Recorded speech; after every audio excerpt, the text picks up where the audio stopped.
record. Hey guys, welcome to the Revenue Accelerator. I have a couple of people here that you may or may not know. I mean, they kind of have a small podcast. They judge me by the size of my microphone. I judge them by the size of their podcast. So Matt and Joe, tell us who you are and why people should actually care. Why should they care about us, Matt? Well, we're just having a laugh. We're like, I feel like we're accidental marketers and maybe even accidental podcasters. And we've blended the two of those pretty well, I think. You know, I would say we love to experiment and learn and share that knowledge. And it comes out in the form of a ton of content that we create. Started with blogging way back in the day, like over 12, 13 years ago.Tt and I have been doing this together pretty much the whole time. Back then? I don't know, very loud internet, right? Oh my God. Do you remember the AOL discs that you would get at Blockbuster?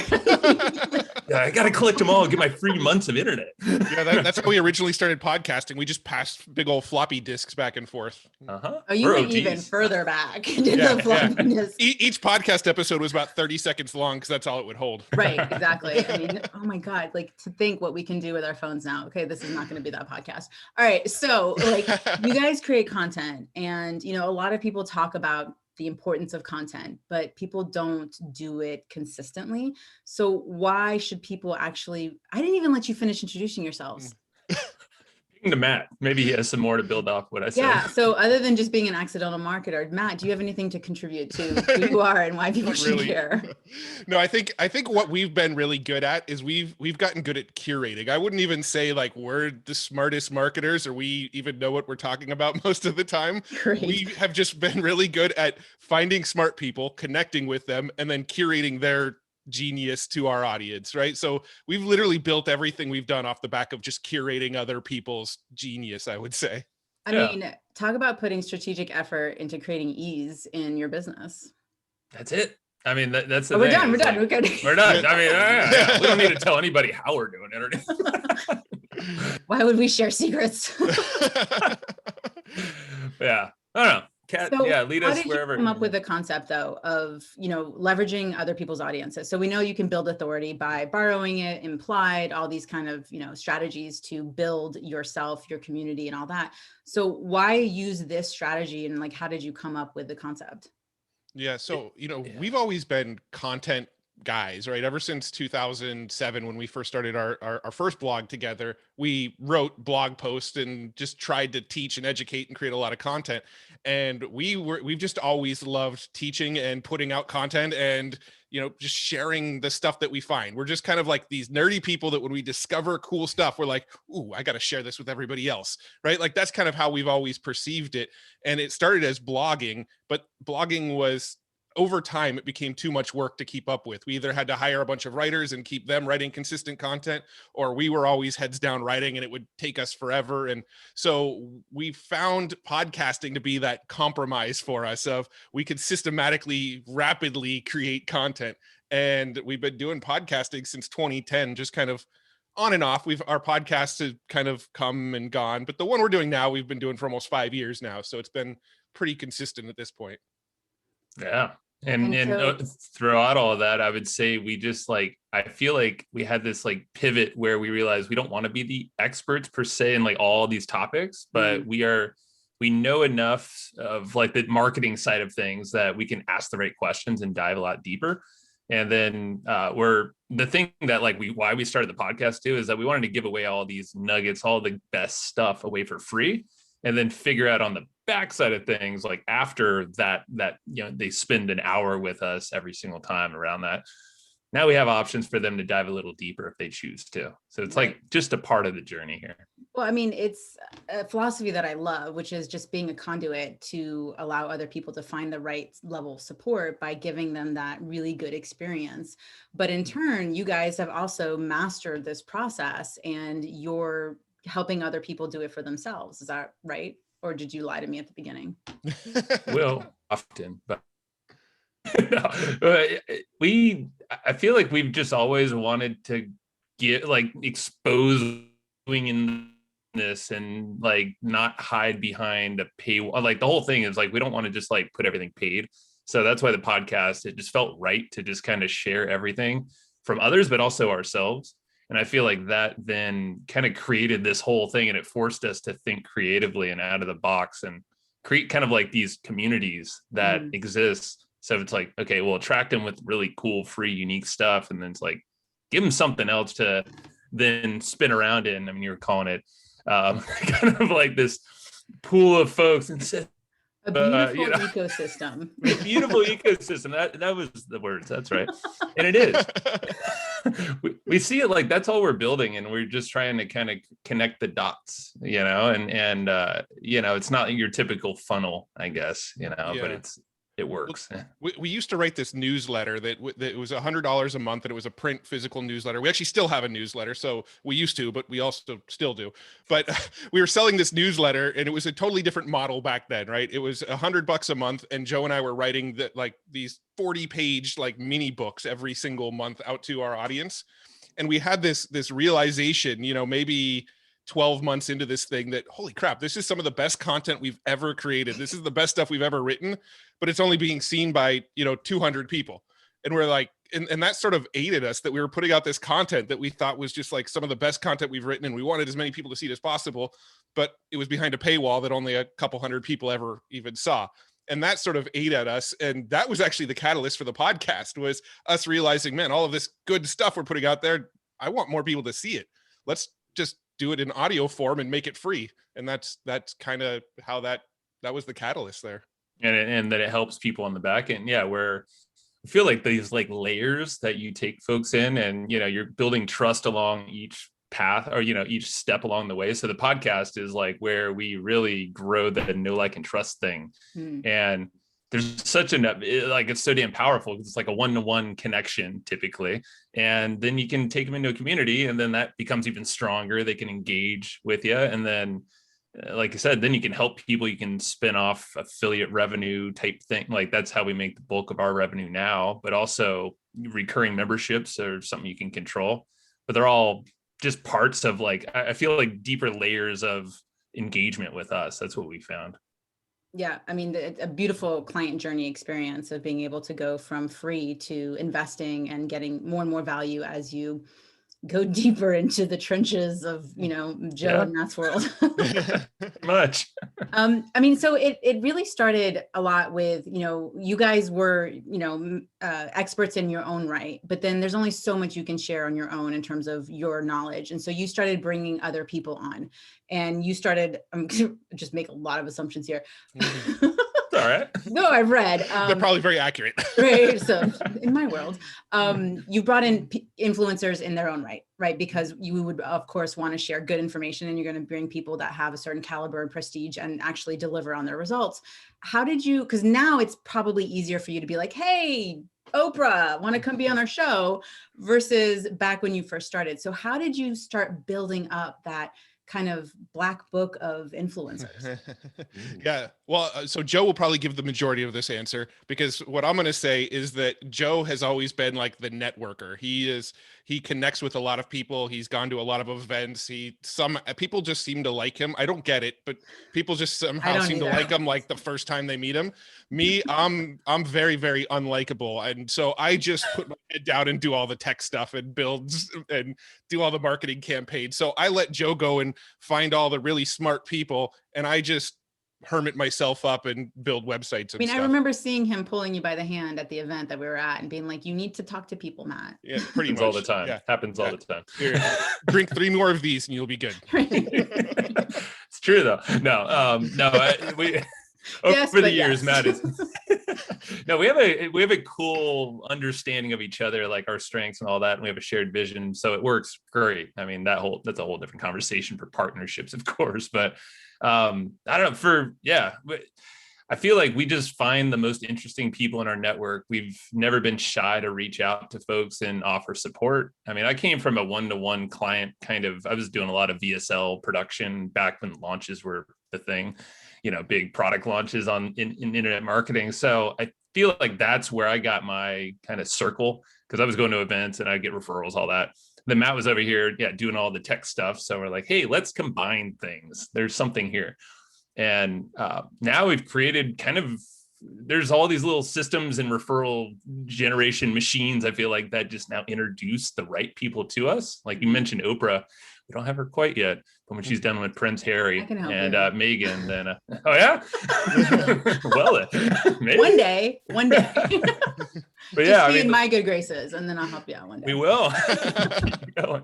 But yeah, I mean, we've come up with some ways to kind of get introductions coming to us rather than us seeking people out, and there's power in that. And that obviously it's a warm introduction. There's already some shared experiences there, and then the podcast it kind of heightens all of that, and then it just creates this really cool bond that we carry outside of the episode as well.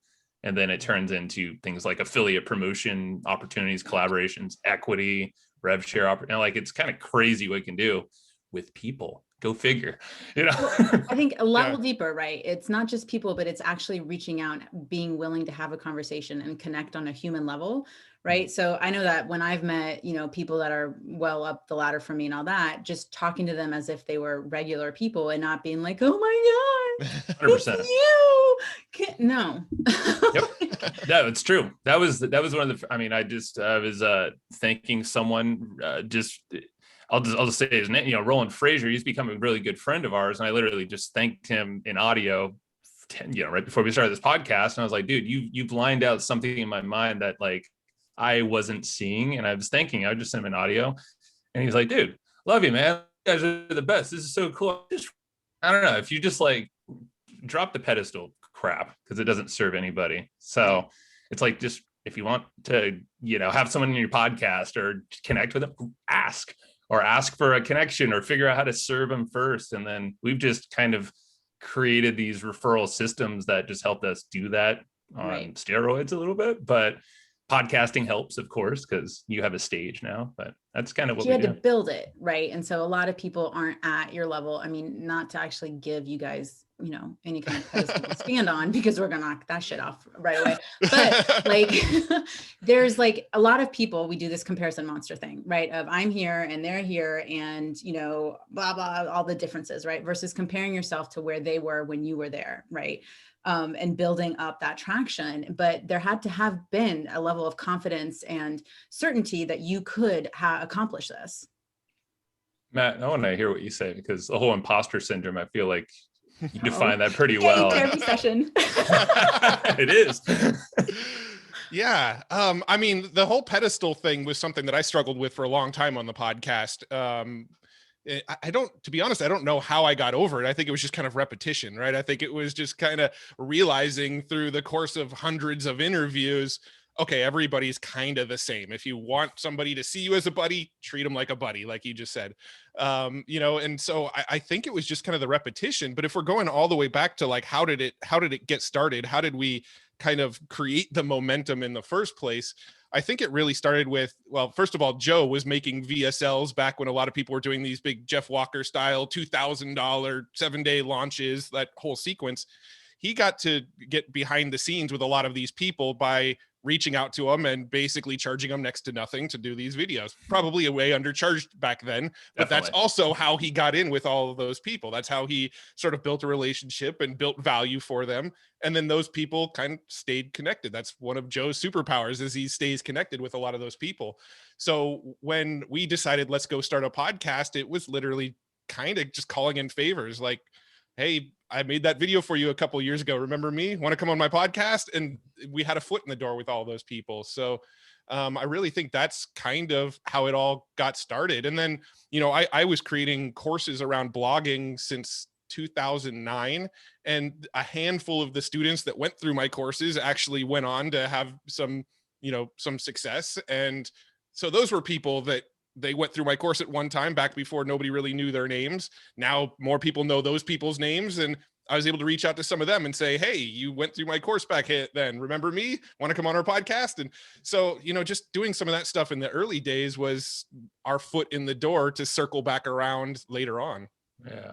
I would say in addition to that, like on our podcast, I think we, through repetition and doing so many episodes, we actually started to get comfortable in just asking questions that most people probably wouldn't.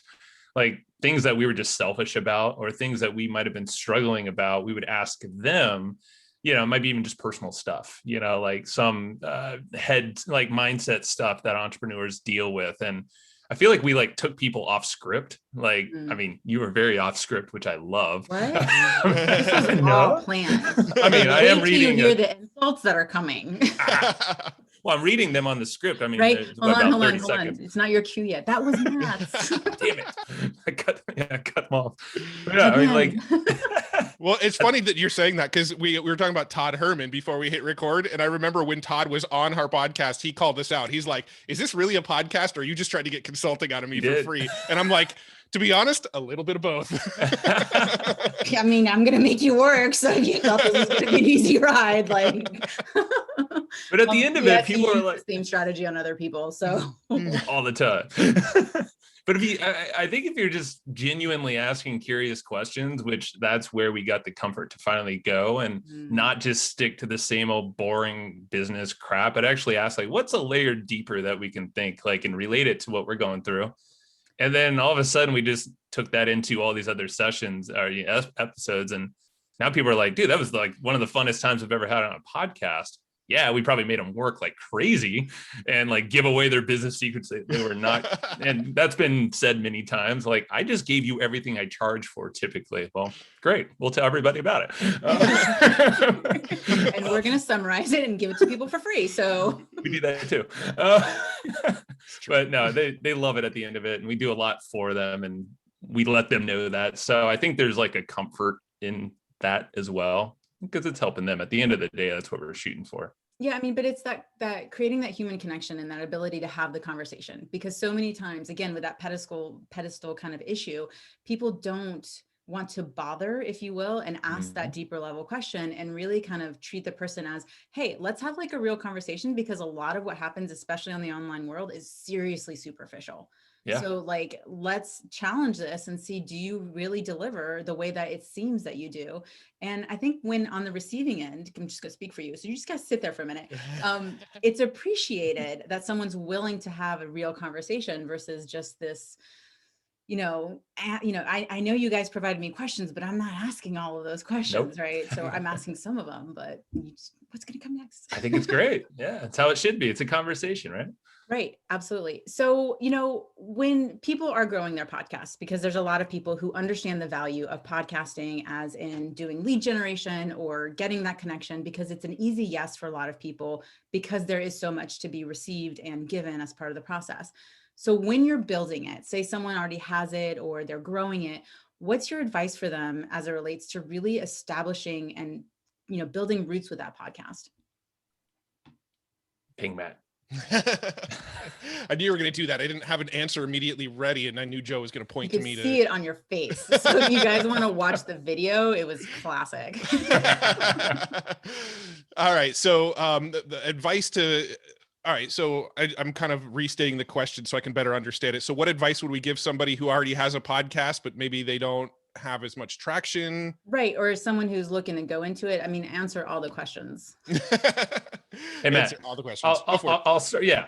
I would say before thinking of tactics, strategies, growing, how do I get really freaking clear on what you want to actually put out there into the world and something you can stick with for a while, because that's what we did not do in like the 5 previous podcasts we had.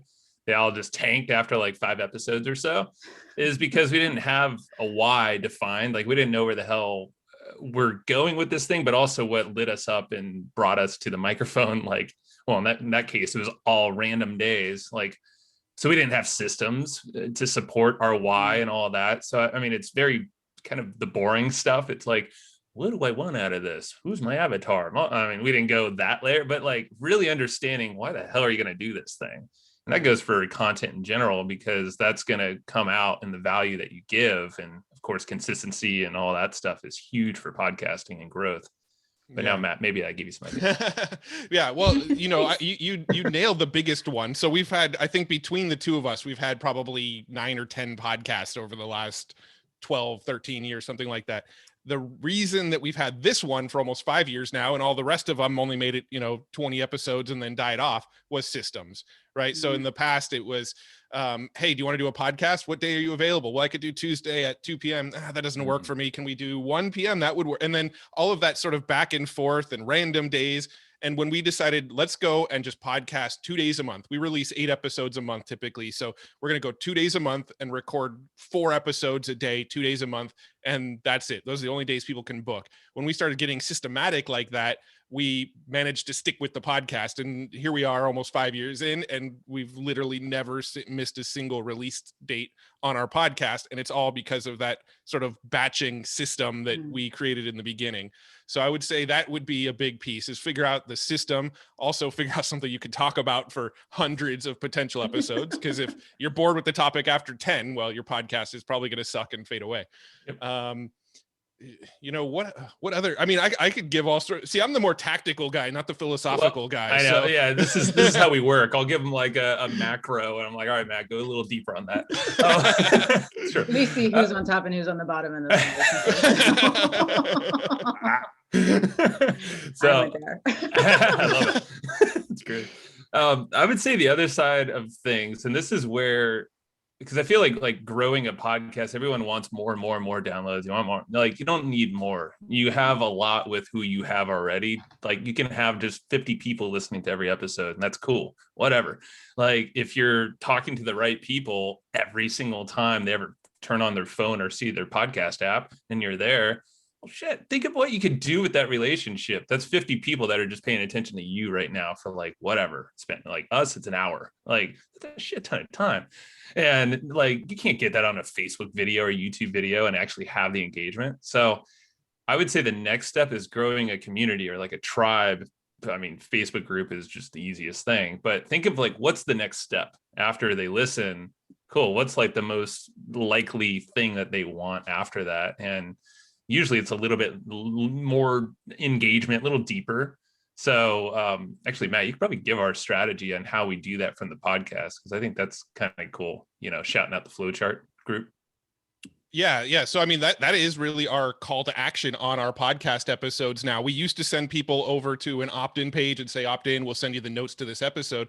Now we actually tell people, go join our Facebook group. And when they join our Facebook group, you can actually ask questions on the questionnaire now. And one of the questions is, give us your email address and we'll send you the action guides to our most recent episodes. So now we're actually driving people to the group and getting a Facebook group join and an email subscriber simultaneously. And that's actually boosted our conversion rate on our opt-in by quite a bit. We're actually getting a lot more people to opt in by joining our Facebook group versus going to a squeeze page now. So that's been pretty effective.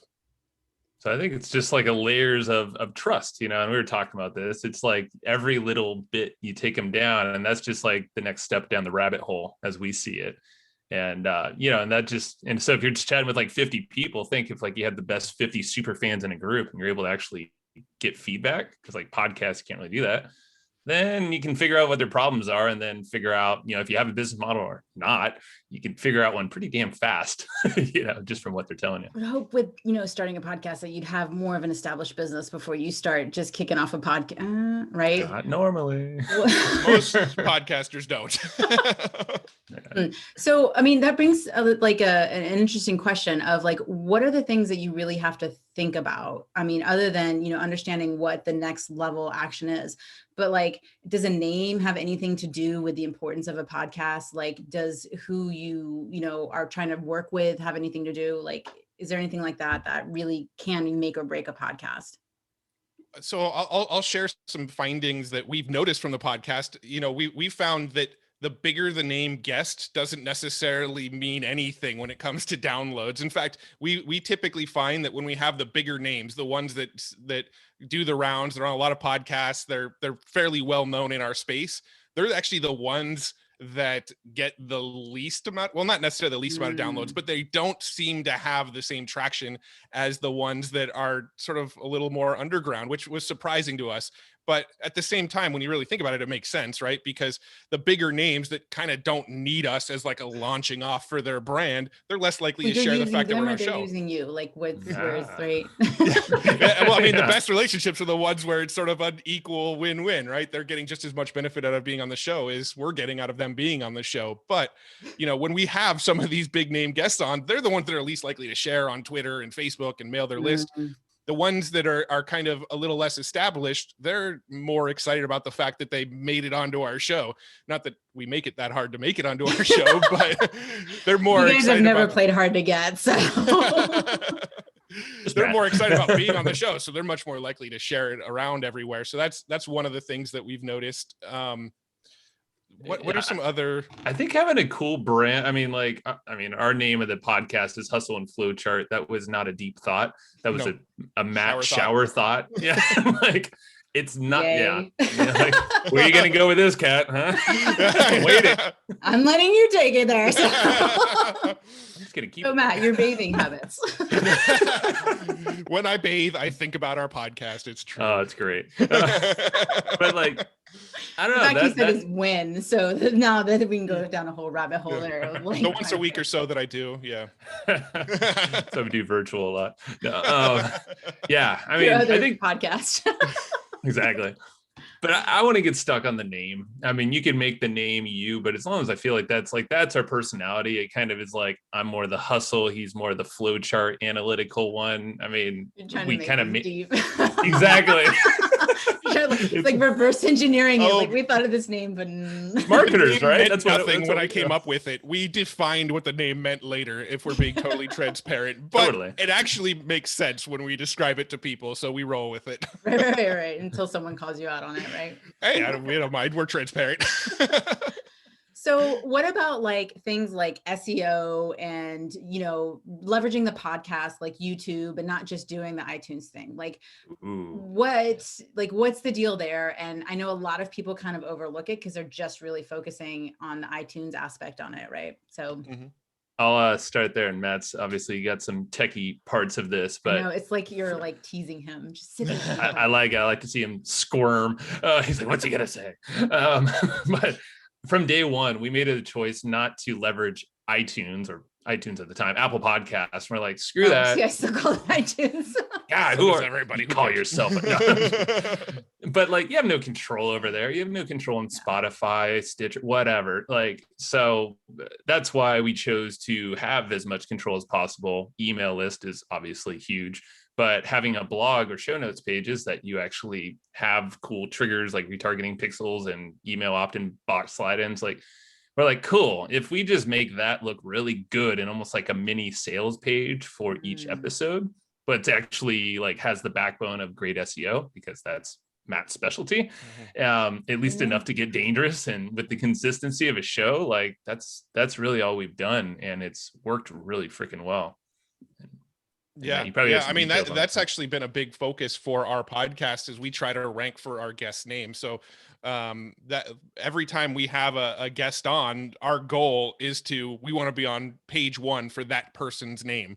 And we've actually managed to get on page one of Google for some pretty high profile guest names. And it's really simple. It's not like there's no like real magic behind it. We install a plugin called Yoast SEO on our WordPress blog, and that's it. Yeah, and it asks you what keyword. It asks you what keyword you want to rank for. We plug in our guest name. It tells us, okay, maybe you should mention their name a little bit more in the show notes, and we follow the suggestions, and that's really all we do as far as the SEO. But then we go back through old episodes and make sure we're linking back to newer episodes. So if we interviewed, let's say, Roland Frazier a couple of years ago, since Joe already name dropped him anyway, so if we interviewed him 2 years ago and then he came back on this month, we're going to go back to that old episode and make sure it cross links over to the new one, because that's going to help with the SEO. So that's really all we're doing. It's all just like internal SEO stuff, WordPress SEO by Yoast, and cross-linking posts and optimizing for the guest name. And that has actually gotten us quite some traction, because SEO is our number one traffic source. Matt says that's all, and it is all, but no, those podcasts... wait till you hear my next question. On that. Go for it.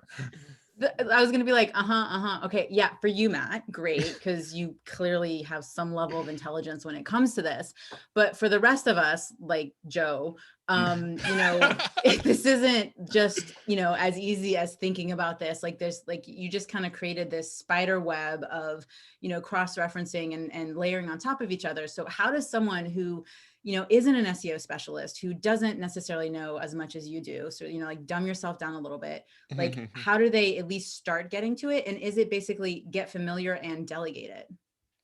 Probably the smartest move is to get familiar and delegate it. That's actually love how I answered my question. Yeah, I mean that's what smart business people would do. So of course I do the SEO in our business. So no, but we actually are hiring an SEO person. So that's kind of but we have our team doing it now. Actually, right. Like they're building our show notes pages. They are doing the SEO now based off of some SOPs, but it's not rocket science really. At the end of the day, I mean, if you look at our show notes pages, it's light years different than most.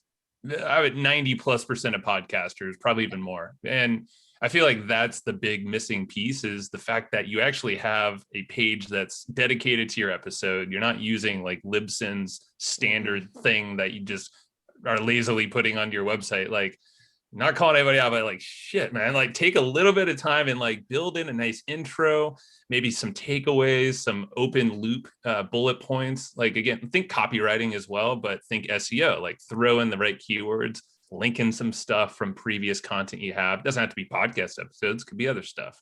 YouTube videos, we always embed them inside of there and try to repurpose over there on YouTube as best we can. It's still a little fresher for us, but it's working. But all that Google loves. And like the more consistency you do that, it isn't rocket science, but I feel like people kind of overcomplicate it. And podcasters mainly, and even the marketing or business podcasters, which blows our mind, still forget to do that. It's like, you're creating content. At the end of the day, you might as well optimize the bad boy and then repurpose it too. That's a shit ton of work. And send it on its way, right? To do its job. I mean, that's really it. The basics of it is install that WordPress SEO plugin, and it literally tells you what to do. So we have our team member, Jacob, who edits our podcast and uploads all the stuff into WordPress for us. That's what we told them to do. Look at the Yoast SEO plugin down at the bottom of the post. It'll make suggestions to optimize the post. He follows those suggestions. And essentially that's the extent of our SEO strategy. Now, does the Hustle and Flowchart like page stand on its own, or are you like, is it embedded underneath and behind, a front facing, like website kind of thing? Because I'm curious as to how those might be playing together in terms of like refeeding itself. Yeah. So hustleandflowchart.com right now is really just a redirect over to the evergreenprofits.com website. So almost everything we do right now lives on the Evergreen Profits site. When we, because that would be smart SEO. Yeah. Well, but branding. In retrospect, we would have probably built our podcast on hustleandflowchart.com, but we didn't think that far ahead. We went, well, evergreenprofits.com already has some SEO love and some ranking and some traffic going to it. Let's build it all over here. But now, 4+ years in, we're like, okay, this is actually probably confusing people. So that's probably not an area that people want to model what we're doing. That's an area where it's more of a do what we say, not as we did, because we would do it differently if we did it again.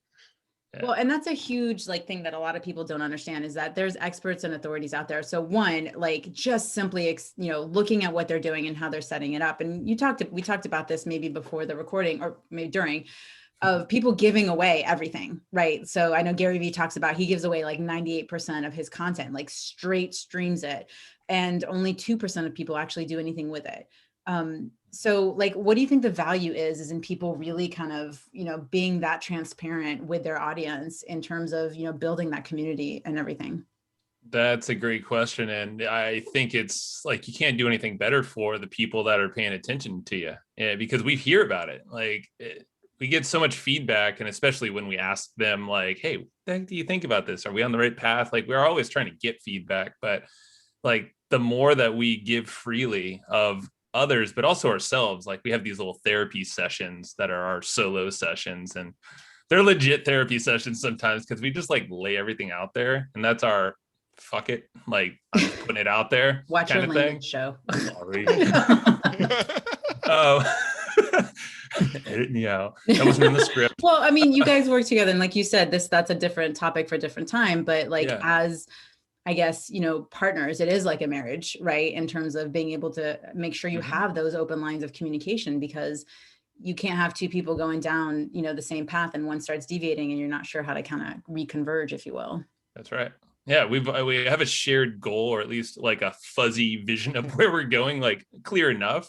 And we know what we're great at, what we suck at. And, we just kind of stay in our lanes. I mean, it wasn't like that for like, I don't know, 10 years or something, 9 years, like, but no, I feel like we found like a good sweet spot. And then, you surround yourself with systems and people that can carry you a little further. And I don't know, it's just kind of crazy because now, like you mentioned, the community, like people that we partnered with in our email and our building out of this new brand Pod Hacker that we just launched, like that was all built like 90% by other people that came from the podcast originally, raised their hand and said, hey, I want to do something with you guys. And we didn't really have to give them much direction because they already heard how we talk, what we talk about, what we like to do, our model. And then they just kind of went with it. And all we had to do is really build the content, which is what we wanted to do anyway. And well, like, cool, that's what most people don't do, is that next level effort, right? So we know that there's, I don't even know the statistics. You guys are the podcast, gurus, but like, there's a lot of podcasts out there, right? Mm-hmm. But podcasts being run intelligently, like not just smart, but intelligently, like you talked about with the processes and the repurposing. So like, can we go into like, not can we, we're going here. Like, what are the absolutely necessary processes to have in place? And then what's absolutely critical when it comes to repurposing the content? Yeah, so I would say the most necessary process for us is that batching process, because that's where we screwed ourselves up in so many past podcasts, was just kind of letting people schedule episodes whenever it made sense for them and not being very protective with our time. So I would say that's probably the number one system that kept this one from breaking. The other thing, I think in the very beginning of our podcast, we kind of went into every episode going, we'll just learn about this guest when they're on. We didn't do much research. We didn't really know much about them. And now I think when we do podcasts these days, we're ultra diligent about going into every episode knowing, okay, we know what we want to get out of this guest. We have this mindset going into every podcast of, okay, our guest is here with us, whatever topic we're interviewing them on, they're here, we're down here. How do we close the gap? And we're always going into every conversation thinking, okay, there's a gap between where this person's at and where we're at in some way or another. Let's just have the conversation that's going to close that gap for us. And then we just do the research to figure out where that gap lies. And I think that process of just like really deep diving and researching, and then before every single interview, Joe and I have probably a 20-minute discussion about, okay, what are we going to talk about with this person? What rabbit holes do we want to go down? What do we want to avoid with them? What gap are we trying to close in our minds? And we just like, we go into these episodes ready. We're just like, all right, we know how this is going to play out. And if it doesn't play out that way, fine. We're good. We're good conversationalists anyway. Well, Joe is at least, and you're getting better. We'll take it wherever it goes. Right now I feel like I'm carrying him. So you're doing a great job, guy. But that preparation, man, just makes so much of a difference with the quality, and people have noticed too. Like people have told us, man, your episodes have gotten so much better lately, and I really think that feedback is a result of just putting in the work before the episodes. Absolutely. I mean, a lot of what you talked about was very similar to what an affiliate would do in terms of coming up with a dossier, right? And so a lot of people don't understand what that is, but it's literally being like, just do not talk about this with this person, because that's going to end everything right there. And I remember pulling that together for a lot of people at Rich's, event and all that. So sorry, Joe, I had to interject there. What would you say, from your end, because, Matt's all geeky in the back end of stuff, like from your end, what is the process that, and don't say the same thing. I won't. I have a much better process. That's my game. That is your game. Yeah, one up you. All right. Now mine lands back on the guest side of things. Like most podcasts have guests coming through, and they're usually the first time you're chatting with them, even though they might have been introduced to you. Right. And you can create a referral process to get introductions. And I mean, we can give some resources or something. I mean, it's very simple, but it's just like if you ask for the right people, or just for intros, you'll get them. But after the fact, most podcasts, just that we've asked a lot of them, they don't really carry the conversation after the time we spent together, because there's just so many cool things you can do. And like, we're affiliate marketers primarily. So we're always asking them like, hey, is there something of yours that we can share with our audience? Can we get a little bit more content from you and like place it in our members area, our paid members area? It's going to give you more love. It's also going to allow us to sell some of your stuff potentially. And like, I feel like that just sets the wheels in motion. So like after every podcast, we send a thank you email and video, usually the day after, just like a little Loom video, Matt and I thanking them. It's like less than a minute. There's usually like one thing that is maybe a question or something that says like, all right, we're going to help you with this, or like, hey, do you want to get on more podcasts? We'll introduce you to some of our friends. And it's just like creating that little, like dropping that little, like, okay, that just furthers the Sound conversation. Yeah. Well, he's got the soundboard. He's not using it. Don't do it. Gonna hit the wrong button, Matt. Not carrying your weight here, Matt. There he is, jerk. I feel like if you're just thinking like, how can I help this person a little further outside? And because you probably learned so much about them while you've been chatting with them, continue that further. It doesn't have to be on the air, but like there's something you can help each other with, and you might make some money, you might not. You might just help them out with the connection. Cool.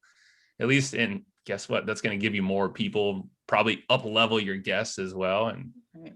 That's kind of a system. I mean, it really comes down to, what you're talking about is just really seeing the person and valuing the relationship. I mean, I always talk about value the relationship over the transaction. And so what's the transaction? It's this person comes on your podcast, someone that, you're seeing is going to be able to add value. So you've taken right from them.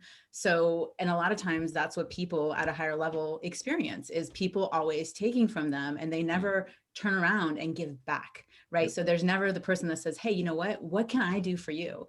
Because so many times they're looking out for themselves. And that's what I see a lot of issues with business owners is they're always trying to get the angle, right? How can I get fastest as possible to that credit card transaction to get it to clear?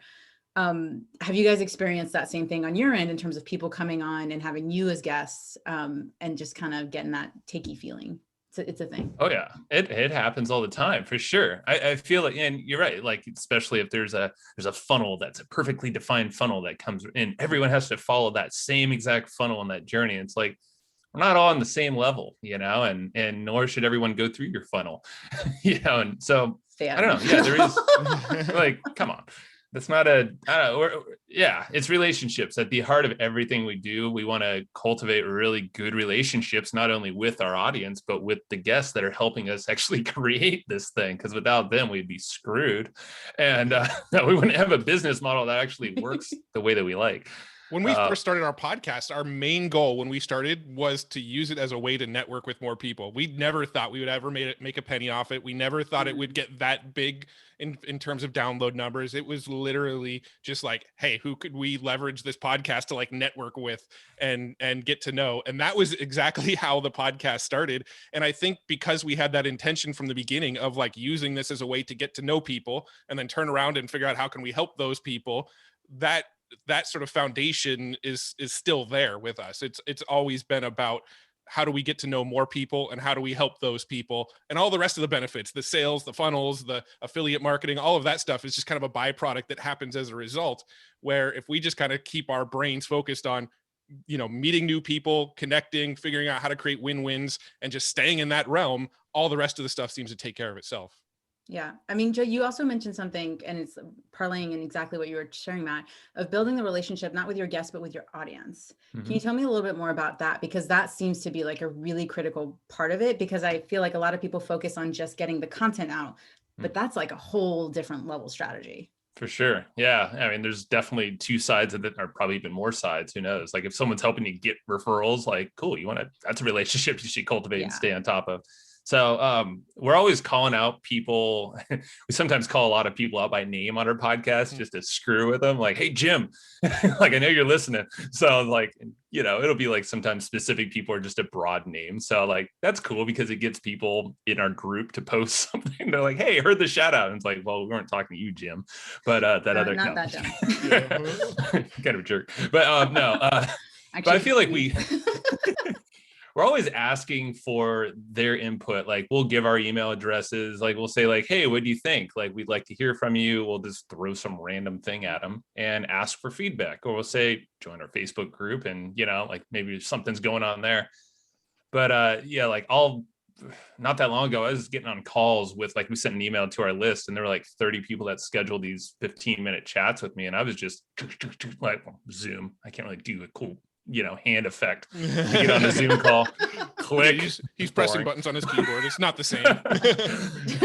My eyes are hurting. No, but like, I just did these freaking sprint sessions with these people from our podcast and our email list. And I got so much feedback that was just so cool. So that allowed us to figure out what good angles for our pod hacker course, like what are the problems they're looking to get solved. And then about half of them were saying, I absolutely love your podcast. I started from episode 1 and I've been working my way through your whole catalog. And it's like over 350 episodes, at least an hour each. I'm like, my gut response, and actually says usually, I'm like, dear God, oh my God, like, why I would not want to hear myself that. Like, and please go to the more recent ones because they're probably going to be they're way better. Start from the end and move your way back. Yeah, that's probably a better way of going. Yep, that's right. But it's just things like that. I send a lot of Loom videos. So just like typically with my phone, so shakier camera, the better. Not like this, but like natural. Like I like to just check in with the people who are really helping us out. Like, especially if a lot of folks will send us guests, because they hear us talking about someone or they see our Dream 100 list thing that we have. And so like, I'll just send them videos, and that's a new relationship. I mean, you never know who's listening to a podcast unless called out. I also think it's just being accessible. I think we make ourselves really, really accessible inside of our Facebook groups. We're on Twitter, we're in LinkedIn. If people email us, all of that, they'll get a reply from us, not like a VA or anything. It's usually us, and we answer questions and help people. And we do have a support team, so if somebody needs like customer support on our products, that exists. But people could get a hold of us. And I think that accessibility, when people listen to our podcast, they're listening, going like, feeling like we're their buddies. These are my friends. I've emailed back and forth. I've chatted with them on Facebook.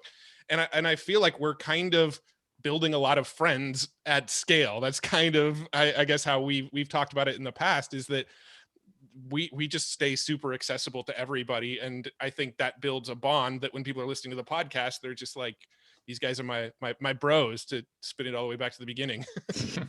Good kind. Yeah. Good bros. Yeah. Good bros. I mean, like, it's just the know, like, and trust factor, right? Of like building that. And so, they get to know you, they get to like you, but the trust really happens through that exchange of conversation, right? Of actual, like, being able to reach out and do that, because the fact that someone can say, hey, Matt, real quick question, this, and you answer them, that just builds all of that goodwill, right? And that they want to deposit it back because you've been depositing all of that into them. Sounds weird. You depositing into today, Matt. You deposited all your people. God, love this interview. This is the best. The imagery here. So, but like, people, I don't think really think about podcasting as a way to build relationships. What are your thoughts on, and I know I asked about content repurposing, so hopefully we can still get to that, but like using podcasting as a lead generation strategy versus using podcasting as a audience building, just for the set, not the lead aspect of it, but just, I want to have 1 million downloads, like more of this. And it's going to be clear the angle that I'm going here, more of those vanity metrics. Yeah, I mean, our philosophy has really just been on that lead generation approach. To be honest, we barely even look at our download numbers. I bet if I ask Joe right now how many downloads we get, he probably can't answer it. I have a rough idea. A rough idea, but Someone's like, we're not with numbers. No, to be honest, it's not something that we pay that much attention to. We don't focus that much on download numbers. We are legitimately watching how many people are joining our email list and how many people are joining our Facebook group and how much engagement we're getting from those sides of things. And that's really more of our sort of temperature check on the business, is all those things growing. We obviously do want to get more downloads of the show, so we're constantly working on different growth strategies for the podcast, but we're looking further down the line. We're not looking at the download numbers. We're looking at, okay, this growth, how did that affect these other numbers down the line? Which I saw that post that you guys did, because the one that you posted just recently, back February 10th, why I know the date, I'm sorry, is that you were saying, hey, these are our most popular episodes, because you had been providing the top 10 most downloaded ones. And you were saying in your post that there is not a direct correlation between the value and the impact of a most downloaded with a more popular one. And that you'd posted your top 10, which were people of different, I was gonna say shapes and sizes in terms of like level of business, not like there were some large men on there, but you know. Yes. But yeah, I mean, that was all user, like, you know, people selected, hey, this is the one that really stood out to me. And I feel like those are the episodes. I mean, a lot of them are just the people that get off of scripted mode, or, you know, they realize, oh, they're not on a normal podcast. I guess like these guys are actually hold on, stay. You're going off path. I can't keep up. Yeah. I mean, like, it just seems like the ones that are more open and like are just genuinely there to serve are the ones that our audience is like, yep, that's the one. Like there are people, and I feel like we've definitely molded that a little bit with our audience, but also we're attracting more of those people because they're obviously referring people to our show. So it's kind of become this little engine. The last 4 years in a row, we did a top 10 and it was all based on downloads. And I think last year we looked at one of the episodes that made the top 10 and Joe and I both went, I really wish that episode wasn't in the top 10. We did not like that episode at all. So for the 2021, we're like, let's poll our audience and make it a listener's choice. The issue that we had with that one was that it was like zero diversity. It was like, it was 10 white middle-aged dudes. I will be honest, I wrote a comment last night and was like, I'm going to delete it because this is not set the right tone for the interview today. Completely men too. I mean, like that was my comment. Was I look forward to being on the top 10 list next year as one of the women representatives. You should be. Yeah. Go ahead, Matt. No, that was it. Yeah, I was just making that extra comment that the diversity. I mean, it has to do with the volume and the quantity of who we've had on, right? The flow of people that come to us to be on the show is 75% males. So, you know, we're working with what we got, but it is something that we're actively focused on diversifying better. No, that's actually, it's a huge piece, Kat, because that's luckily we have this lady, Lisa Beyer, is this PR. She's been in the PR game a long time, but she's a loyal listener of our show. I was on a chat with her earlier today, and she was like, can I be your unofficial PR rep? Because she noticed these things, and she actually suggested, and I'm happy we did it, that making an International Women's Day episode highlighting all of the women from 2020. And it was super cool. Also all white females, but I'm just saying. I noticed that too. And I'm like, Jesus, all right, we're going to change all this. The thing is in the recognition and then in the movement towards it, which, you know, it's, anyway, that's a whole huge, very important topic to have and something that, you know, would be great to get into, and probably something you could have some people on for, you know, your podcast as well in terms of having that discussion. 100%. When it comes to, you know, taking this content that you've created that is really just, you know, full of gold nuggets, really, not just one or two value bombs, but just one after the other, what is your strategy for repurposing so that it creates the most impact? Ooh, the repurposing spider web is huge. Well, here, and talk about the note strategy, because I can play eye candy over here and show what what is produced. Talk about that. I think that's the coolest part. Yeah. So every single episode, we have somebody take notes on it, like we said. So what happens when an episode goes live is we have our call to action that says, go join the Facebook group and we'll send you the notes to the latest episode. So the most recent episodes behind the Facebook group, like to get the notes, you have to go into the Facebook group. You join the Facebook group, and then one of the questions is enter your email and we'll send you the notes. And then we actually have a VA who grabs the email, plugs it into our autoresponder, and the notes go out. So dude, there's a piece of software I need to introduce you to. Yeah, well, we've tried some of the like group funnels and some of these other softwares, and this seemed actually to work better, but definitely open to hearing what's out there. Well, you're the process guy, so I don't know. No. Yeah, you guys should talk about it later on. Yeah. So those notes get created, and then those are what actually are free opt-in for 2 weeks from the episode going live. So you can get the four most recent notes by opting into our Hustle and Flowchart Facebook group. Now, those notes after the 2 weeks is up, those actually get locked into our members area. So that's what the Evergreen Profits membership is that Joe was referring to earlier, is you get access to all of those backlogs of, we call them action guides from the episode. You get all of those. Plus we get some of our guests to provide exclusive content for the members area. So content that's not on the podcast, they'll make some exclusive videos and put them in the members area. So that's kind of the piece one, right? That's our lead generation strategy, but also our membership is all repurposed podcast content. So that's just like the first piece, but then we're also recording video for every episode, which the full length video goes on YouTube. Little clips of those videos also go on YouTube in their own little playlist. They get repurposed into LinkedIn videos. They get repurposed into Facebook videos, Twitter videos, Instagram TV. What am I missing? I mean, like we have a whole team that, like, once an episode goes live, it just goes. There's a whole beautiful, gorgeous process. Scatters everywhere. Executed and it's just, give me a minute. I just love. Yeah, it's amazing. Well, people don't understand, like, at a certain place in your business, you really start understanding and leveraging the fact that processes are the thing that make or break you. Absolutely. And it's not just a one trick pony kind of situation where you just do it. You have to go and optimize. I mean, I have a whole process, business process reengineering background. Yeah. I mean, that's it. Yeah, that's amazing. And it's just like, that's how you get out of being in your business and start really being that CEO that has a strategic vision. Yeah. Again, another topic for another day. Yeah, I thought this was only going 15 minutes, Kat. Yeah, I said if you were good, you'd be longer. So I know you haven't heard that from a lot of women, but I swear this is the best episode. I'm having a great time. I think this is my favorite interview ever. Seriously.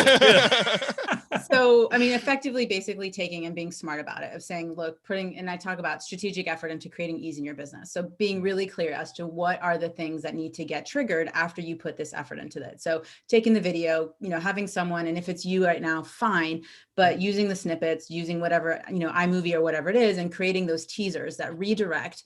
And again, I mean, it really comes back to that first topic of really creating an ecosystem that feeds itself from all angles and creating that spider web that, you land over here and you can end up over here just by a quick, click.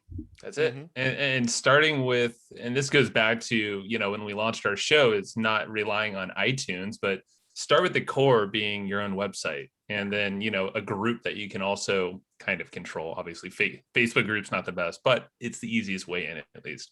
And you at least have some control, and then now start to add another layer, like maybe YouTube, LinkedIn later on, IG, if it works. Yeah. I mean, and then sooner or later, you just have this spider web and you're like, oh, I should probably connect that thing to this thing, or, oh, that one is a little bit more important. Let's swap the priorities.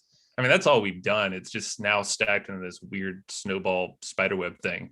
I'll tell you, the best feeling in our business for me is when I find out that our content's getting repurposed into a place that I didn't even realize it was getting repurposed into. That's true. Whoa, where did that come from? Yeah. Who are you? I'll do a Google search and I'll be like, hey, how did this Medium article about our blog post get posted? I didn't even know that was happening. Communication. Right. So one of the things that we haven't talked about, and it probably can be like the bow on everything that we've done here, which is, how do you monetize all of this effort, all of this strategy, all of this forethought into something that can really, create a sustainable business in and of itself, even independent of what you might sell directly out there in the world? So there's a few ways that we would go about it. And so I'll just say, like, the top 3 ways that we like to monetize our show. I mean, the most basic one is you can use sponsorships, of course, but we would then take a different approach around that, because the standard sponsorship route, like, you ain't going to get paid what you're worth. Let's just be honest. You got to be like a Joe Rogan-esque to, like, actually make it worth it. Yeah. You get a cut of, like, really like, good freaking luck. So, the way that we do sponsorships are to bundle it with other things like in your ecosystem. So what other awareness can you give a sponsor if this is the route you go? Like, they could sponsor your show, they could sponsor your physical newsletter with an insert inside here, they could sponsor your email list, your Facebook group, whatever that you have control, put a price tag on it. And like we've had some big brands, like even LinkedIn came to us through a traditional podcast advertising agency, which I was like, shit, I don't think this is going to fly. Pitched it and it flew. I'm like, oh, that was easy. So it's like, name your price, but create a cool bundle that's different enough where they can't really compare you against anything. I would say that's a huge piece. Every podcaster can do that, even without a ton of downloads. The second thing is paid newsletter membership. You know, we have a couple of those now. Ours is $15 a month or $59 a year. And that's like the entry level. Those are like super fan status, I guess. You know, and from there, affiliate marketing. Like affiliate marketing is just like on the fringes of everything because podcasters, we're all promoters in some way. We'd like to talk about stuff we love. So might as well make some money off it. Maybe not right directly on the show, but like, you know, plug in affiliate like resources and newsletters in your videos and YouTube. And we just think that, or we've proven at least that the ecosystem supports that. And it's more of an organic way of promoting things without being pitchman, you know, on the mic. That doesn't work for us, at least. I appreciate Did I miss anything? No, I mean, you covered the core stuff, I think. I mean, at the very basic level, affiliate marketing is really where a big piece of our revenue comes from. And it's simply just talking to people that happen to have affiliate products and making sure we link over to the right place where people can learn more, making sure that we're putting affiliate links in the show notes page. So if we interview somebody about the latest, greatest webinar strategies, we're probably going to put a link to our favorite webinar tool inside of the show notes page, you know, and it's just a really, really simple concept that pays off pretty big once you start to get some traction. I mean, and it just goes to speak as to the credibility, right? Again, going back to the relationship that you're establishing with people, and it's that know, like, and trust. And, oh, look, I've known, I like him, I trust him, so he's going to make a recommendation. And, you know, we all know that a referral closes exponentially more faster than trying to go out and generate something, you know, a cold lead into a hot, you know, buying a hot buyer, essentially. Pretty much, absolutely. Yeah. Well, yeah, I mean, hot buyers. We've literally had no one wants a cold buyer. No way. I just want sexy buyers. That's nice. That's right. Hotter the better. Hey, I like all the buyers, to be honest. Okay. Look at you over here. Beggars can't be choosers. I'm just saying. No, but I was going to say, we literally get people every once in a while who will promote like an affiliate product and they'll email us and say, I didn't even read the sales page. I just grabbed it because it was you guys. Right. And I think that's the kind of trust and relationship you can build with a podcast. Oh. So good. And they will seek your affiliate link out, by the way, too, and you have that, and which is really freaking cool. Really good community, yeah. Mm-hmm. Because you've been building all that goodwill and delivering value, and so people they want, you know, reciprocity is absolutely something that most people don't leverage when it comes to building the relationship, which is why you give first, and then you can absolutely receive, but people are always trying to get before they give. Dang right. There you go. So how can people like learn more about you guys? Because, you know, there's definitely still more to be learned. Not very great English there, but there's more to be gotten. How can they get?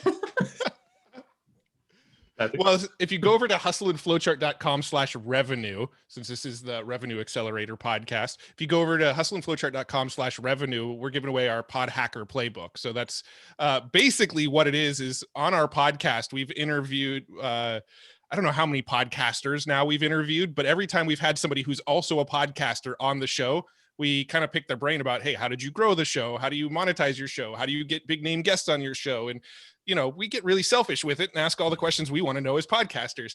Well, we've curated all of those responses from all of those past guests, and we put it in this ebook that we call the Pod Hacker Playbook.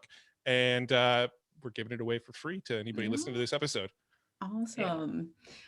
So, you know, unless you want to give another freebie away, Joe, but oh no, just bam. You can come up with one if you want another call to action, but listen to our podcast if it sounds interesting. Hustle and Flowchart. There you go. Yeah, it was a good one. It was so meek. He's like, maybe. Matt did a great pitch for a freebie there, so I'm gonna really back that up with much. I'm always gonna ask for more. So there you go. Don't ask, you don't get. That's true. So what, you know, any parting words for people who are listening right now who are, you know, scaling, growing, starting their podcast?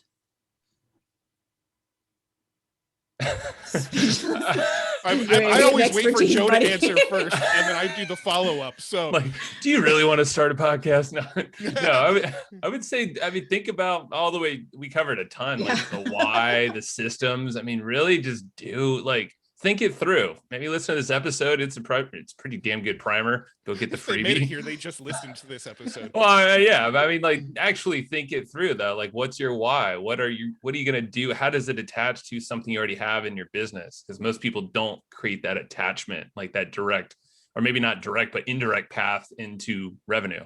Because that's most business podcasts.